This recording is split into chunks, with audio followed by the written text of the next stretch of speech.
Okay. Oh, I'm here with Missy Jenn this afternoon. It's really a great chance for me. I've always wanted to have a chance to ask her sort of questions one-on-one. It's one thing to see a YouTube video, and she's put up plenty of great ones about the transition and things, and they've really been detailed and excellent. So take a bow because you've done a good job on them. But I wanted to ask you, because one of the things I was fascinated with is the timeline that you had between the time that you decided to start your transition and doing your SRS, whereas most girls are like 5 to 10 years maybe, if they ever get it done. You did it in a very short period of time. What was your motivation for having it? How short was the time between you had started hormones till you got your... It was well, actually it was 3.5 years in grand total.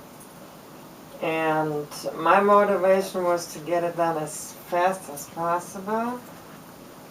My plan was actually to get it done all after 1 year, but financially that didn't pan out. So as soon as I was able to financially make that work, I would get things done.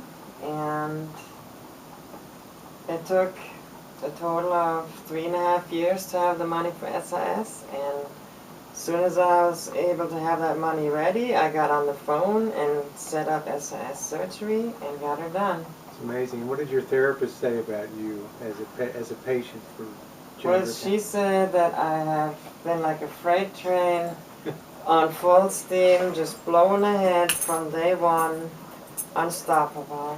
I'm always amazed about that just how you put your mind to stuff, and you had, at one time you were working 4 jobs at one time, and they were factory jobs. I mean, it's hard work. You were burling around heavy things in there. I mean, you got some, you know, you're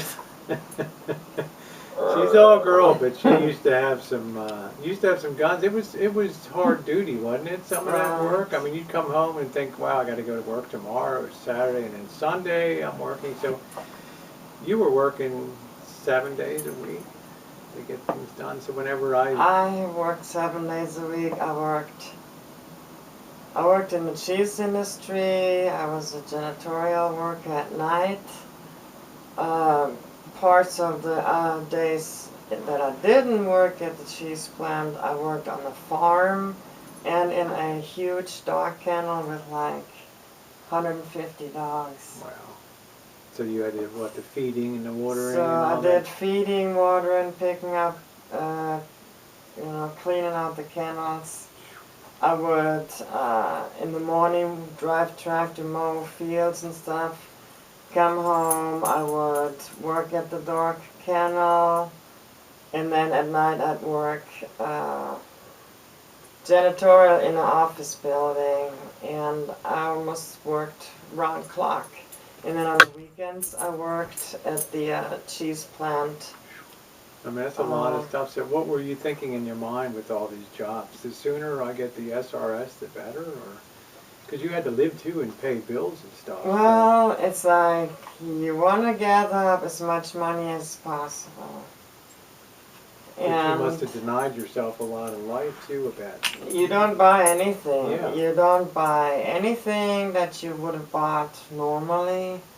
Like, you don't have a PlayStation, you don't have games, you don't have no brand new computer, you know, you don't... Yeah, I'm saying the sacrifice you did for those years, when people say, oh, being transgendered is just a choice you made and it's just something, you know, that the idea just came to you one day. People don't behave like you do with getting those jobs, denying themselves everyday pleasures and things in life to go out and get to basically be flat on your back, recovering from surgery and having to do all the recoveries for that. So I would just tell people, in my opinion, that's truly transgendered when you're willing to go through that. And I told Jenn at lunchtime today, we were sitting there, that I don't believe it's a choice we make. I believe it's something that we are. It's never a choice. And it hit you pretty hard, but you ran with it. You I've got it. had people at work tell me, oh, you're choosing to do this. My response was, it is a real awkward choice if you take chemicals to change your body chemistry to a female with estrogen, spironolactone. Isn't it awkward if I get breast implants? And isn't it awkward if I go through the pain of facial hair removal and everything just because it is a game? That is no longer a game. And I recommend it for people to go on the internet and research. Yeah. I was like, go on the internet, research, go on YouTube, watch videos. Learn about it, educate yourself about it, then come back and talk to me. And I had people that either rejected that idea and just wanted to have their own beliefs, or they would actually research it and come back and say, oh wow, this is not a game, this is a real deal, and you don't have a choice, this is something you have to do. Do you think that if people do the research, they have a better understanding about it as opposed to just, Yes. you know, the Jerry Springer knowledge of Yeah, fun with so trannies or something like that? I think it's a bad thing that transsexuals go on Jerry Springer and make a fool out of themselves. I think it. Because I it think it destroys set the them. cause of transgenderism back big time. They might say a girl being like I do. I wear minimalist clothing and stuff, but I don't go on a TV show to broadcast with millions of people and say, you know, this is just a lark and isn't this fun and a scam. Right. You know, there was no genuineness to their situation. This transition and being transsexual is not about cheating with married guys and horsing around and just having fun, being extremely crazy. Transition is a real deal where you become your true self. And another thing that you talked about, yeah, and I think you've done such an admirable job, and I always hold you up as the perfect model for someone that, and now you're dealing with MS on top of all that stuff, and you're still dilating and doing all those things, so you have that extra challenge on there, but it did not slow you down one bit from pursuing and finishing out, you know, your transition. And I think a lot of people might, if they weren't truly transitioned, a lot of people might have just run into that wall and said, okay, that was fun for a couple months or something like that. Now it's back to the real world. But, you know, if anybody thinks being transgendered is a choice and not an imperative of your being, need only consider you with the situation you're dealing now with MS, and you deal with it well. I mean, I've been here 2 days, and there's nothing that you haven't done that I've done.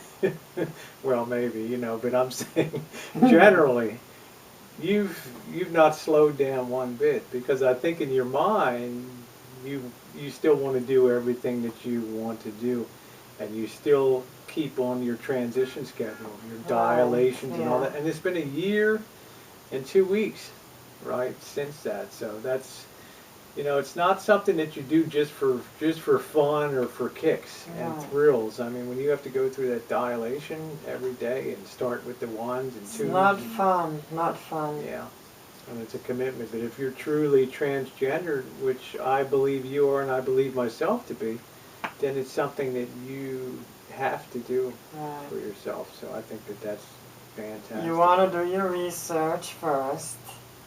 You find out what steps you have to undertake. You will undertake those steps in the order as WPATH Standards of Care recommend.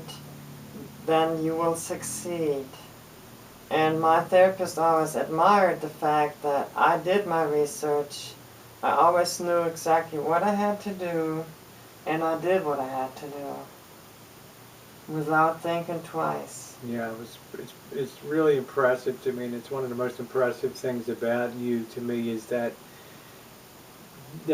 when you make up your mind to do something, you do it. And I don't care whether you had MS or you couldn't take a step or you were flat on your back, you'd still find a way I'll crawl. Yeah, I think you'd be kind of Hands guy to and take a feet. knife and try to, Hands you and know, knees. to do the research, do it yourself. Right. SRS is a last resort. Yes. But that's the way I feel about you in transition stuff. So the only other thing I wanted to talk about was the topic of suicide, and we talked about that a little bit because the suicide and attempted suicide rate amongst transgender girls is, although we don't have exact statistics, we know anecdotally and empirically that there's a lot of girls that talk about, you know, and they give their transition story. You talked about the day you walked into the factory and you were going to end it that night. You had your pills ready to go. You just is it, and it just then, you know, somebody intervened, not because they knew you were in trouble. They just knew you were down and you weren't your usual fiery, because she's very fiery, peppy girl, and that guy probably saved your life, the manager of that factory, did. when he came out, because people, how would you describe that feeling when you're ready to take your own life? And I was on the Golden Gate Bridge myself one night, and I knew that feeling. What was the feeling that you had that last day going into work? Did I give had it up? no hope. I had lived for years as the male at work and being with my relationship partner, being married actually, as a male and part-time female. Secretly, the female part wanted to take over more and more time, and it got to the point it was tearing me up, and I knew that transition was possible because I've watched the show on Sundance, but I didn't see the opportunity for me to be able to do this, and this even makes it worse. You know, it's possible to do the gender change, but I cannot do it because I'm stuck being married, and that won't allow me to transition. I might lose my job. That will not allow me to transition. What is with the neighborhood? Are they going to kill me because they're all prejudiced? All these things. And I got to the point where I did not see any hope of ever being Jennifer complete. And I just decided that one night that this is going to be my last day on this planet living as a dude. I will no longer do this.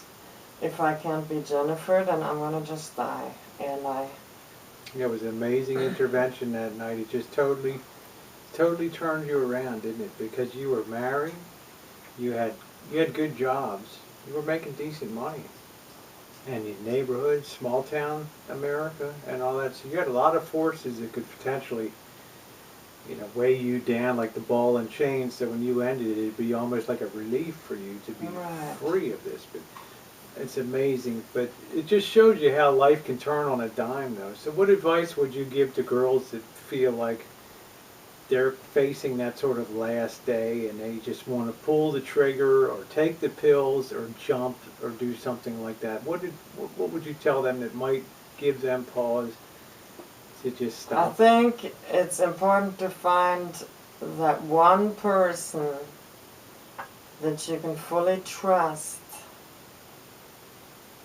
where you can pour out your heart to.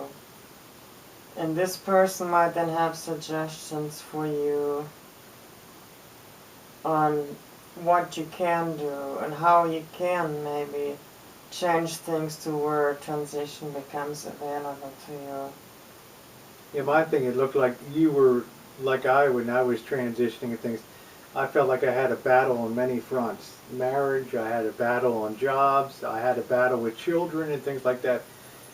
Do you think it's a good idea to just pick one battle at a time and sort of conquer that instead of letting the weight of all the battlefield just overwhelm you? I actually did after I did have my manager at work pull me in the office because he realized something was wrong. And I poured my heart out to him because that was my last, I saw this as my last opportunity to talk to somebody before I die. To just pour my heart out at least. at least then when I'm dead, somebody would know why I am gone. And that showed me that he affirmed me that they will do at work everything they can in their powers to support my transition. So I already knew that I will not lose my job. So For your financial health care security, benefits. all that, insurance benefits, everything, I would still have that. So I then got my GID diagnosis, and with that I went to the next battlefront. That was my wife. I presented her with the papers and said, here, this is a real deal. This is not something made up. With the diagnosis, I was able to make my case. It's like you go into court.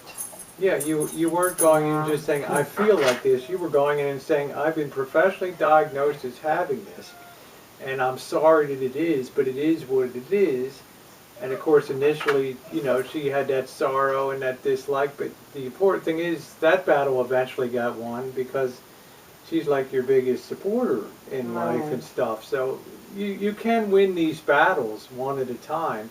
But if you think of everything as all fronts at one time, you're going to feel overwhelmed about transitioning and things. But And you definitely got to give people time to get accustomed to the fact that you are now going to be, whether you've transitioned from female to male or male to female, in who you are in your new gender role, you need to give people time to accustom to that. It took a lot of my neighbors, it took them over a year before they finally said, okay, she's a girl, and mom said, well, what name do you go by now and everything, and yeah, and the novelty wore off by that time, right? And they just accepted you because you looked female, and that was it. Once that discrepancy between what they saw and what you said sort of went away, then it was good. Well, I'm very proud of you. I got to tell you what you've done. I mean, I hold you up as my numero uno model of what.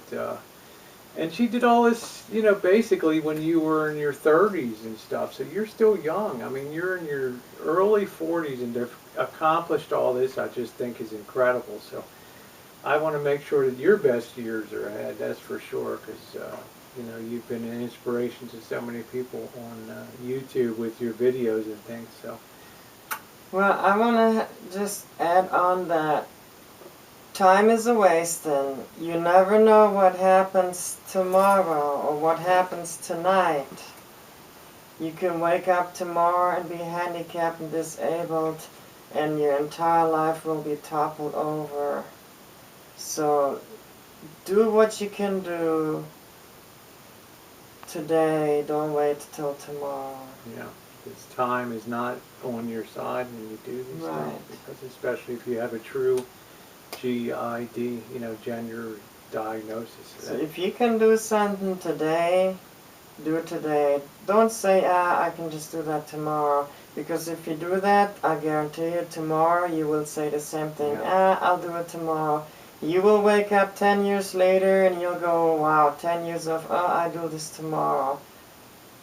And, you know. It's fantastic. It's good advice. It's great advice. So I really want to have a few interviews with Jenn while I'm here so that she can share some of this stuff. And then the next one I'd like to do, and I don't know if she wants to do one on her channel, but one about, you know, specifically for her upload, like living with MS and that type of thing and dealing with that, because I know you've started your playlist now of living with MS, which I think is going to intrigue a lot of people to have that overlay on top of that. But I got to say, I'm not going to let the cat out of the bag because I'm going to ask her about that. But I'm impressed at what you can do in life when you really mentally want to do it. So.